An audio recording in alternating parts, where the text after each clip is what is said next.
The Matrix Resurrections has been maybe one of the most catastrophic failures we saw in 2021. It was a sequel that really no one asked for. They came far too late from a director who clearly is absolutely deranged. With that being said, I don't think anyone thought it was going to be as bad as it has been. Not only did it get, very middling reviews from critics and then very divisive reviews from fans, you could see 45% audience score compared to that 65% critic score. But in the box office and on HBO Max, it was a complete and utter flop. I don't just mean a little one. I don't just mean a flop like basically everything else that's been put on HBO Max this year. No, this one is way different and way worse. When you look at the weekend box office for Matrix's second weekend, we haven't seen day-to-day updates because Warner Brothers is not releasing the numbers day-to-day. They're not doing it for the Matrix. They also didn't do it for a lot of the HBO Max day-and-day releases. However, this one is horrific. Not only did Matrix Resurrections slide in the box office, it tanked. Fifth. In its second weekend, this movie is now fifth in the box office. Remember, it was third. It was behind Sing 2, but it was ahead of Kingsman. Now, Kingsman is taking over Matrix Resurrections. Not just that, but American Underdog, the story of Kurt Warner, a football movie, basically a movie that only some sports fans and some Christian conservatives have heard of. That's it. That's beating The Matrix right now. That's how bad it has gotten. And if you look at the projections for this thing, only $30 million domestically in the first 2 weeks that it's been released. That's pathetic.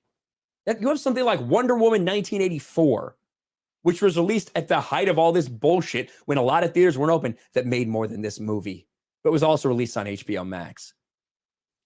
This is one, you can't even explain. This is one of the most horrific things we've ever seen as far as a franchise like this and a sequel failing this bad. And it deserves it. It really does. It doesn't fit the tone of The Matrix. It writes like it's trying to be clever, but it's just not. It's trying to be, look how meta and self-aware we are. This excuses us for our terrible writing. No, it doesn't. The action sequences sucked. The music sucked.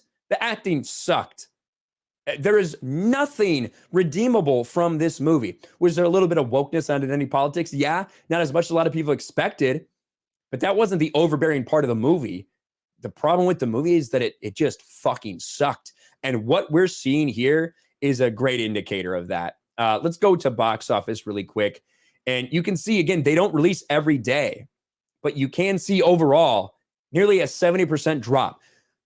A 70% drop can be forgivable if it's something like Infinity War or No Way Home or something that made a crazy amount of money that first week. Matrix didn't. It made $12 million its first weekend. Now, that's not including Thursday. If you include Thursday like they normally would have, it'd probably be like almost an 80% drop. It made less than $4 million in its second weekend. It just keeps getting worse and worse for The Matrix Resurrections. But it deserves it, to be quite honest with you. One of the worst movies I saw in all of 2021, and it's off to a bad start in 2022. Thanks for watching, everyone, and a huge shout out to my patrons. I appreciate you guys so much. Want to follow me on Twitter or Instagram? Check out the description below. You'll find links to my P.O. box and my Patreon as well. And I'll talk to you guys later.